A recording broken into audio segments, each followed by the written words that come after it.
Hello, welcome to the DutchRC channel. Maybe again, or maybe it's your first movie of mine. Welcome anyway.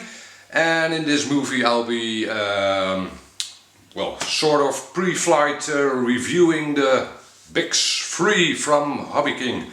The third version of the Bixler, really.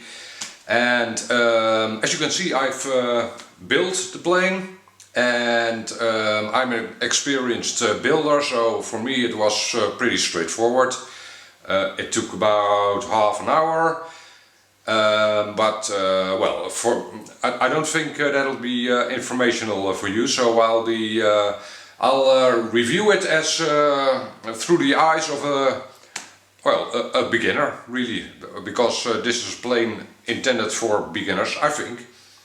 So. First thing a beginner would probably do is look at the manual. And how good is this manual? In my eyes, it's kind of rubbish. There's no real information in it that a beginner would help build this plane.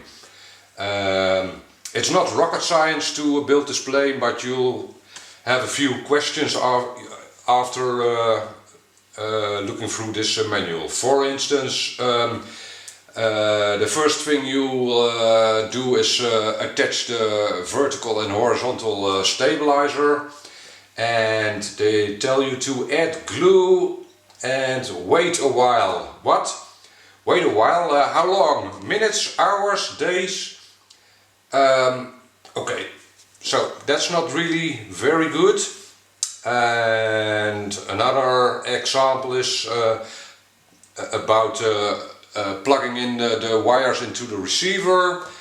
Plug the wires into the receiver, blah blah blah. Please see instructions on the receiver. There are no instructions on the receiver. So for those two things alone, I would advise you to find a friend, acquaintance that has some experience building planes. That'll help you greatly. Okay, so HobbyKing, you sell a lot of these planes. I think you should do a little better in the manual department. Okay, so again they tell you to start out with the tail end of the plane. This surface, the horizontal stabilizer, is glued in first. After that you glue on the vertical stabilizer, and there is glue supplied with the plane. I would suggest you to not use that. I have used CA glue, and that'll do a much better job. Apart from that, it fits just fine. No issues with that. Okay, after that,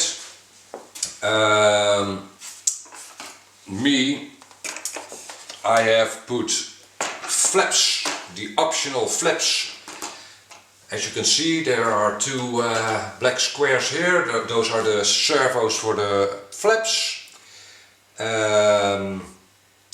In the manual there is no mention of how you should install those.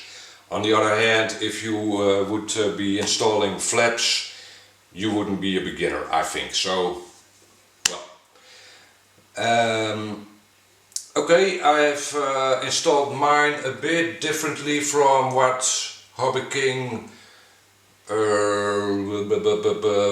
would like you to, I think, but that doesn't really matter. You can install them whichever way you like. They'll probably work just fine. Okay, after that, wheel pans need to be glued on. I have actually used the supplied glue for that, because there's not a lot of stress on this. That glue will do just fine for that. Okay. Now, after that, you'll have to run the servo leads into the fuselage, of course, and The plane comes with two Y leads, one Y lead for the two ailerons, one Y lead for the two flaps, and nevertheless you will need two servo extensions, or at least one of about 15 centimeters, and that isn't supplied with the plane. So if you order this plane, do yourself a favor and order a package of extension wires for servos. Okay, well, after that you will screw or attach on the wing with these two plastic turn knobs, and excellent system, really easy. Anybody with two fingers can do it, so if you don't have two fingers you're out of luck. But great system to attach your wing. If you have a small car and need to detach the wings in transport, very easy. So well, I'm very happy with that. Okay, and what else do you need to assemble? Well, HobbyKing supplies 3 strips of Velcro. I've used all 3, one for attaching the ESC, one for attaching the receiver, which I have put in the fuselage over here under the wing, and one to attach your flight battery, your LiPo. And that's going to go up in the nose, of course. And that's really all the assembly required. Now, what else might you want to have to do? Here is the receiver that came with the ready to fly version, and mine was a mode 1, so the throttle was on this stick, and here was the elevator. And as you can see, I have converted mine to mode 2, and well, that's really very easy. You'll have to screw 2 screws here, 1 there and 1 there, 4 screws, and you can take off the entire back, and you will have to from this gimbal take the ratchets off and put it on this one, so this one ratchets, and pull the what's it called in English, the spring from this lever, and put it on this one, so this will center automatically. And after you've done that, you will have to connect your transmitter to your computer by means of this USB cable, and with the software supplied on this CD you can configure your transmitter.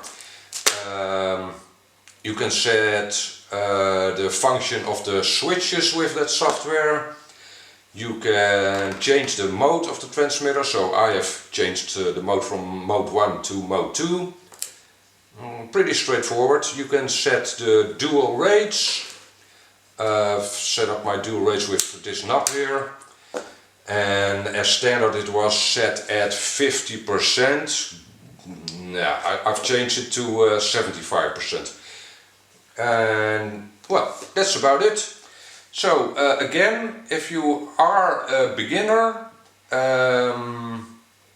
it is possible that you assemble the entire plane, but I would suggest you find someone that can help you a little bit.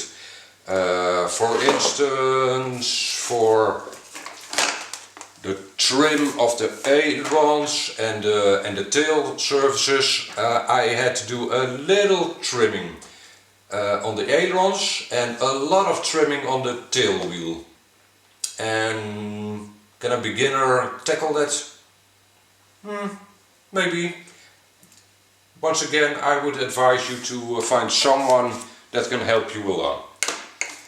Okay, well, that's about it. Those are my thoughts on on the plane before flight. Of course I'll be doing some videos on the flight itself, and I'll do a review after that. Okay, thanks for watching. Bye bye.